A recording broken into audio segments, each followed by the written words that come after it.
Começando mais um Reflexões da Leitura com o livro A Liberdade é uma Escolha. E hoje entramos no capítulo 8, Você gostaria de ser casado com você mesmo? A prisão do ressentimento. Lembrando que se você quiser aproveitar todas essas reflexões e ampliar elas, né, você pode acessar o Meditar e Sereniter, onde tem algumas meditações relacionadas a cada capítulo aqui que nós estamos trabalhando e outras tantas meditações que podem ajudar você a trazer o seu equilíbrio, o seu bem-estar de volta, certo?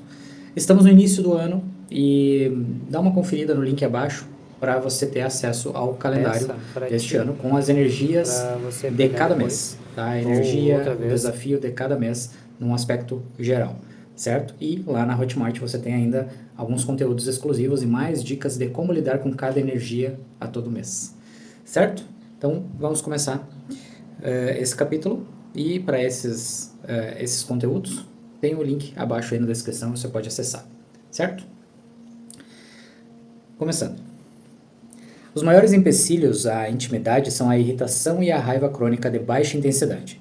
O ressentimento que eu sentia em relação a Bela por sua impaciência e gênio forte, por continuar preso ao passado e pela decepção que às vezes demonstrava quando olhava para nosso filho, me envenenou por tantos anos que a única maneira de me libertar disso seria pedir o divórcio.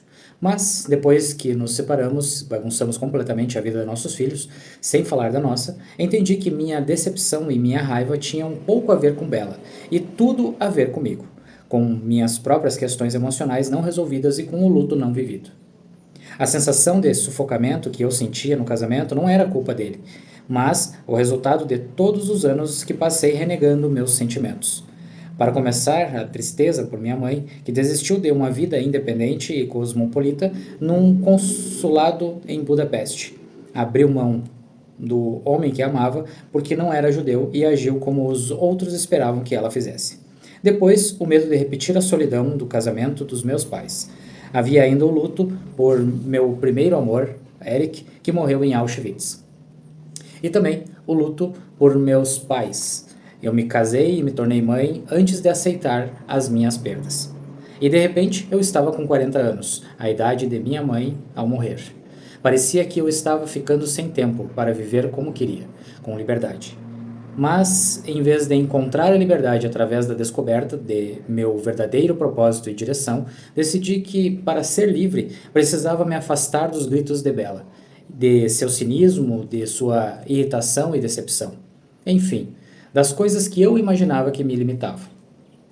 Muitas vezes sentimos raiva porque há um descompasso entre as nossas expectativas e a realidade. Achamos que a outra pessoa está nos enganando e nos irritando, mas a verdadeira prisão são as nossas expectativas irreais. Muitas vezes nos casamos como Romeu e Julieta, sem que um conheça realmente o outro. Ficamos apaixonados pelo amor ou por uma pessoa imaginária, a quem atribuímos todas as características e atributos que desejamos, ou ainda por alguém com quem possamos repetir os padrões aprendidos em família.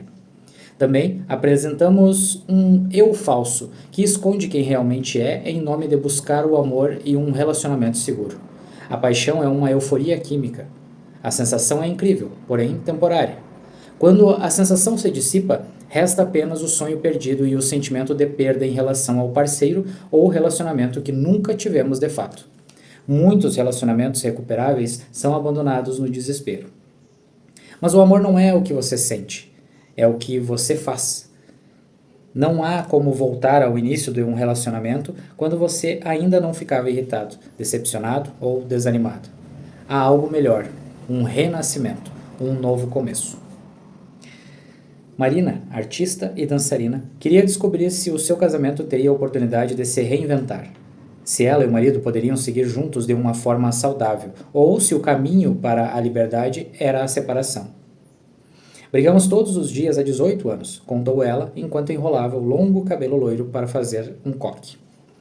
As brigas às vezes eram violentas. O marido não batia nela, mas empurrava cadeiras, jogava o telefone na parede e uma vez virou a cama onde Marina estava sentada. Evito ficar em casa, disse ela, porque toda conversa vira um monólogo com ele me dizendo o que fiz de errado.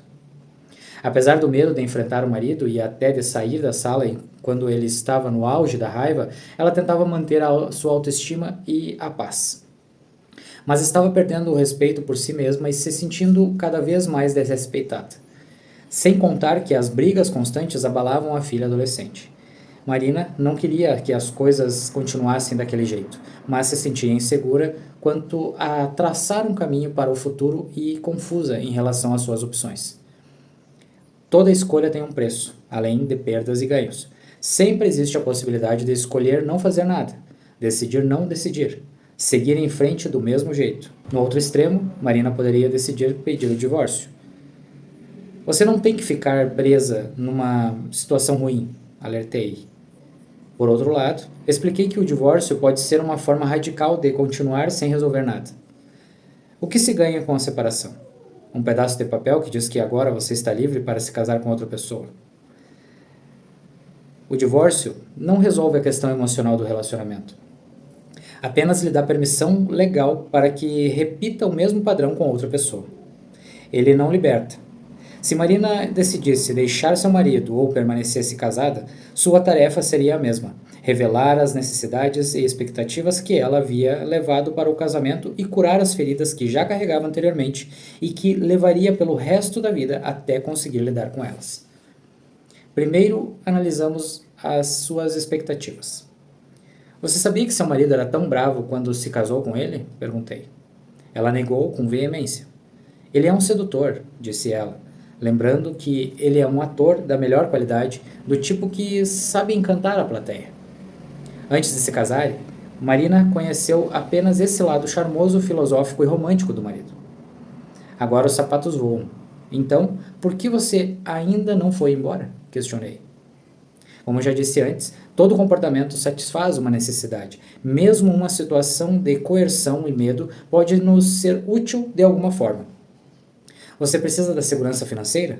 Ou talvez precise da briga? Tenho medo de ficar sozinha, admitiu ela. O medo de ser abandonado nos acompanha desde criança. Mas, ao descrever sua infância na Europa Ocidental, ficou claro que o medo de abandono de Marina foi agravado pela negligência.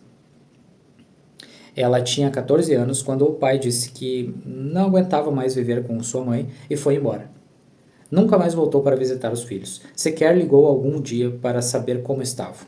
A mãe ficou tão desesperada que não conseguiu lidar com as necessidades da família. Marina, então, assumiu esse papel, colocando os irmãos na cama para dormir, ficando acordada até tarde, a fim de preparar comida para o dia seguinte. Um ano depois, quando o muro de Berlim caiu, a mãe fez seu próprio anúncio devastador. Ela havia conhecido um homem da Alemanha Oriental por um anúncio no jornal. Estava se mudando para morar com ele e levaria os filhos mais novos. Marina ficaria e teria que se virar sozinha. A mãe entregou a ela o contrato do aluguel de um quarto em uma casa e partiu no dia seguinte. E desapareceu por mais de um ano. O fato de Marina ter sobrevivido é a maior prova de sua força interior e resiliência. Ela ficou no quarto alugado durante alguns meses, com a chegada de novos inquilinos, incluindo um homem mais velho que tentou seduzi-la, indo a seu quarto à noite com um copo de vinho. Marina cancelou o aluguel. Saiu da escola e passou a pular de cidade em cidade por toda a Europa Ocidental, conforme os empregos que arrumava. Tomou conta de uma casa enquanto os proprietários viajavam de férias, morou numa comuna de artistas e ficou um período numa fazenda de reabilitação, onde as pessoas iam para cuidar dos cavalos. Convencida de que o abandono dos pais se devia ao fato de ela ser uma pessoa terrível, desenvolveu um sério distúrbio alimentar. Marina acreditava que se conseguisse desaparecer, seus pais finalmente dariam por sua falta. Quando completou 16 anos, a dona da fazenda de reabilitação, ela mesma, uma alcoólatra, expulsou Marina de lá. Ela ficou na rua com uma mala em cada mão, sozinha e sem ter onde morar. Desesperada, telefonou para a mãe e implorou por ajuda. Todavia, a mãe, ainda absorvida pelos próprios problemas, recusou. Daquele momento em diante, eu soube que estava completamente sozinha no mundo, afirmou Marina. Com 20 e poucos anos, ela se mudou para Berlim em busca de oportunidades de trabalho. Conhecidos a apresentaram a um grupo de artistas, com os quais começou a ensaiar. Passou a morar num antigo trailer estacionado no quintal de sua antiga escola. Não era uma vida fácil. O trailer não dispunha de aquecimento, então ela congelava durante os gélidos invernos de Berlim enquanto se dedicava a ensaios rigorosos. A nova vida lhe caiu bem. A dança a faz se sentir forte e livre. Ela já não queria mais passar fome, nem podia, ou o corpo ficaria enfraquecido. Havia descoberto sua paixão e propósito, a alegria de movimentar o corpo, o poder do movimento e da expressão. Marina se apaixonou por outro artista nascido na Alemanha Oriental durante a Guerra Fria. Ele tinha dificuldade em demonstrar suas emoções, seu amor. Como meus pais, acho, explicou Marina de maneira melancólica. 2 anos depois de se separarem, o ex-marido se suicidou. Racionalmente, Marina sabia que não tinha culpa pela morte dele e que, mesmo se tivessem ficado juntos, não poderia salvá-lo. Porém, a perda a abalou muito. Só encontraram seu corpo 1 ou 2 semanas depois que ele tinha morrido. Estava completamente sozinho, comentou. Todos levamos para os relacionamentos mensagens que aprendemos na infância. Geralmente é uma frase literal que alguém repetiu, como o que a minha mãe dizia: um marido ruim é melhor do que nenhum marido. Algumas vezes é algo que absorvemos a partir de ações dos outros ou do ambiente familiar. Só que ela está falando muito da relação das crenças limitantes, né? Que tem muitas frases que a gente escuta que são normais para aquela pessoa, com base nas experiências dela, e nós, por sermos muito novos, adotamos esse padrão também e entendemos que aquilo é a verdade, tá? Só que é a verdade com base no que aquela pessoa viveu, não para você. Continuando. Mas há outra mensagem em sua história, continuei. A que mostra você como uma mulher forte. Você já foi aquela garota assustada, solitária, em pé na rua com as malas na mão. Poderia ter morrido, mas não morreu. Agora, olhe para você. Você transformou algo que não queria em algo bom. Você é boa. Como acreditava genuinamente que não merecia ser amada, Marina escolheu um parceiro e padrões de comportamento que reforçavam essa crença. Vejo essa dinâmica com frequência nos casamentos entre militares. Quando são constantes as mobilizações ou transferências para começar do zero uma vida nova em outro lugar, é difícil acreditar que alguém ficará a seu lado, tanto pela instabilidade quanto pelos períodos de separação. Uma forma de lidar com o medo de sofrer por estar longe, ou de ser abandonado ou vítima de infidelidade, é evitar a proximidade. Marina se casou com um homem que a encantou e a fez se sentir segura e amada, mas que, no fim, usou o relacionamento como alvo de suas frustrações. Ele trouxe seu sofrimento para o relacionamento, e seu método de lidar com as questões emocionais não resolvidas por meio da raiva e da culpa apenas reforçou a mensagem internalizada por Marina, de que o amor significa mágoa e abandono. Talvez vocês dois estejam usando as brigas para impedir a intimidade, sugeri. Portanto, vamos analisar o padrão. Muitos casais seguem uma coreografia de 3 passos de dança, um ciclo de conflitos que se repetem. O primeiro passo é a frustração. O relacionamento se deteriora e logo eles passam para o segundo passo, a briga. Eles gritam e se irritam até cansar. Daí entram no terceiro passo, fazer sexo. Nunca faça sexo depois de brigar, pois isso apenas reforça a briga. O sexo dá a impressão de que o conflito acabou, mas na realidade é a continuação do ciclo. A frustração inicial não resolvida.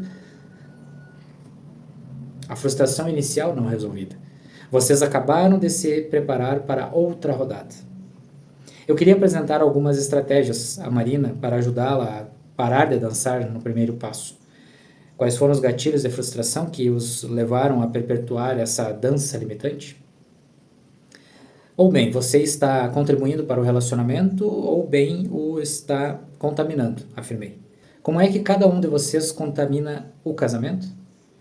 Quando quero conversar com ele, expressar um sentimento ou abordar um assunto, ele tem medo de ser culpado, de que algo seja culpa dele. A defesa preferida dele é a ofensa. Virar o jogo e atacar Marina, enchendo-a de culpa e crítica. E o que você faz? Perguntei. Eu tento me explicar ou falo pare, e ele explode, e começa a chutar, jogar ou quebrar as coisas.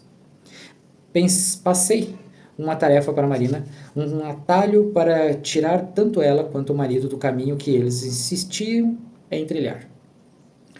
Na próxima vez que ele disser que você está errada, responda: você está certo. Ele ficará sem ter o que dizer e você não estará mentindo, porque todo mundo comete erros. Qualquer um pode melhorar. Diga apenas, sim, você está certo. Quando negamos uma acusação, ainda assim aceitamos a culpa. Estamos assumindo a responsabilidade por algo que não nos pertence. A próxima vez que ele estiver zangado, pergunte-se de quem é o problema. A não ser que tenha causado o problema, não se sinta responsável quando ele tenta empurrar a responsabilidade para você. Devolva o conflito. Parece que você está em uma posição difícil. Parece que está irritado. Se ele tentar direcionar os sentimentos dele para você, devolva a bola para ele. É ele que tem que enfrentar o sentimento e você espera que ele consiga resolver. Quando você entra em cena, ele está olhando para você, não para o sentimento dele. Pare de resgatá-lo. Quando Marina e eu conversamos, algumas semanas mais tarde, ela contou que as estratégias de abrandamento estavam funcionando. As brigas haviam diminuído sensivelmente. Mas tenho muita mágoa dele ainda, admitiu ela. Daquela vez, não era sobre a raiva do marido que ela queria falar. Era sobre a própria raiva. Na minha cabeça, ele é responsável por tudo. Sugeri que ela fizesse o oposto. Agradeça a ele. Ela me encarou, as sobrancelhas levantadas, mostrando surpresa. Você escolhe a sua atitude, então agradeça a ele e a seus pais também.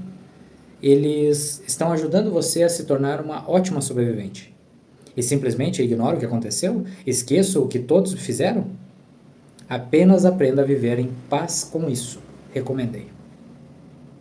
Muita gente não teve os pais amorosos e cuidadosos que desejavam e mereciam. Talvez eles estivessem ocupados, irritados, preocupados ou deprimidos.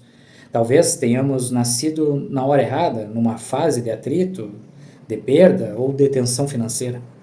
Talvez nossos cuidadores estivessem lidando com seus próprios traumas e por isso nem sempre foram sensíveis às nossas necessidades de atenção e carinho. Talvez não tenham nos colocado no colo e dito: sempre sonhei ter um filho como você. Você está sofrendo por causa de pais que nunca teve, disse a Marina.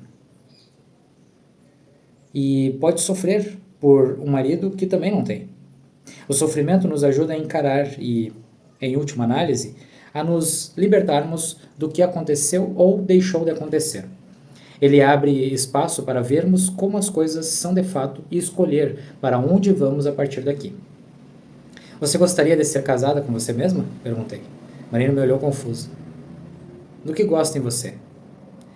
Ela ficou em silêncio, as sobrancelhas franzidas, como se tivesse ouvido algum absurdo. Ou talvez estivesse apenas pensando no que falar. Marina começou hesitante, mas sua voz foi aos poucos ficando mais firme. Os olhos dela brilharam, e um rubor tingiu suas bochechas.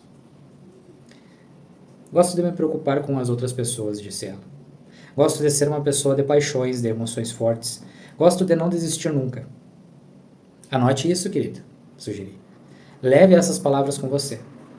Fazer um levantamento honesto é muito importante. É fácil recorrer às críticas dos outros e de nós mesmos e focar nos erros e nas reclamações.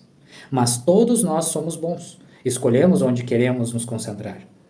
O que seu marido tem de bom? Questionei. Marina fez uma pausa, apertando os olhos como se estivesse tentando ver a distância. Ele se importa, respondeu ela. Mesmo sendo do jeito que é, sei que se preocupa comigo. Está se esforçando. Quando machuquei o ombro, ele me ajudou. Há momentos em que me apoia. Você fica mais forte com ou sem ele. Somente você pode decidir se um relacionamento drena suas forças ou o fortalece. Mas essa não é uma questão para responder com pressa. Você não tem como saber a verdade sobre os seus relacionamentos até começar a lidar com suas próprias feridas e enterrar e esquecer todas as coisas do passado que continua arrastando por aí. Minha decisão de me separar de Bella foi cruel, desnecessária, mas, de certa maneira, útil. Abriu mais espaço e tranquilidade para que eu começasse a enfrentar meu passado e meu sofrimento. Todavia, não me libertou das emoções e traumas, dos flashbacks e das sensações de entorpecimento, isolamento e medo. Somente eu podia fazer isso.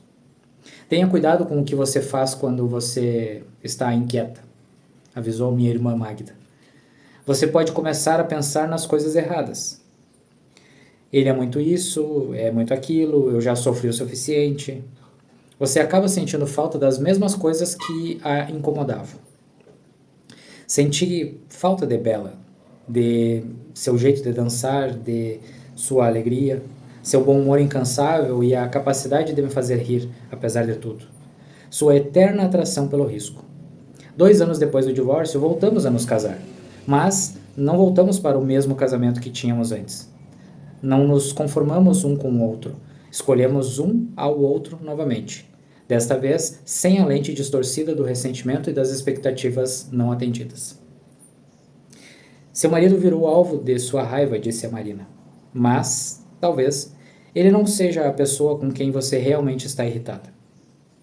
Escolhemos as pessoas para desempenhar os papéis que nos ajudam a encerrar a história que decidimos contar.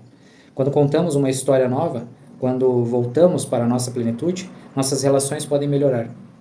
Ou podemos descobrir que não precisamos mais delas, que elas não têm espaço na história da liberdade. Você não tem que descobrir isso depressa. Na verdade, é melhor parar de pensar e tentar entender. Trata-se de uma resposta que só virá se nos divertirmos mais, se vivermos da melhor forma possível e se formos quem já somos, pessoas fortes. Muito bom. Muito bom. Boas reflexões, né? Para quem está em relacionamento, são ótimas reflexões para você avaliar como está seu relacionamento. Suas irritabilidades com o parceiro, com a parceira. Muito bom. E agora ela traz aquelas estratégias, né, para se libertar do ressentimento. Mude o ritmo da dança. Muitos casais têm uma dança de 3 passos, um ciclo de conflitos que se repetem. Ela começa com a frustração, passa para a briga e parece recuperar a harmonia quando transam. Se a frustração inicial não for resolvida, a paz não será duradoura. Quais gatilhos da frustração continuam sem solução em seu relacionamento? Como mudar a dança no primeiro passo antes de reiniciar o ciclo? Escolha fazer algo diferente na próxima vez que a frustração aparecer. Faça isso. Anote como foi o resultado e comemore qualquer mudança. Cuide de suas questões emocionais. Reflita sobre a mensagem de amor que você aprendeu quando criança e que pode estar levando para seus relacionamentos. Por exemplo, Marina estava levando a mensagem de que se você ama alguém, essa pessoa a abandona. O que sua infância lhe ensinou sobre o amor? Preencha nesta frase. Se você ama alguém, pode pausar, refletir um pouquinho, tá? Mas depois completa a frase aí. Você gostaria de ser casado com você mesmo? Que qualidades você acha que estruturam uma relação confortável e próspera? Gostaria de estar casado com alguém como você? Quais pontos positivos você oferece? Faça uma lista. Quais comportamentos podem ser um desafio para a convivência? Faça uma lista. Você está vivendo de uma forma que desperte o que você tem de melhor? São ótimas reflexões para quem tem um relacionamento assim que está conturbado ou é conturbado. E é interessante que você faça esses movimentos até para você chegar no nível do tipo, faz sentido continuar, tentar a melhora, ou tudo se resolve com o divórcio?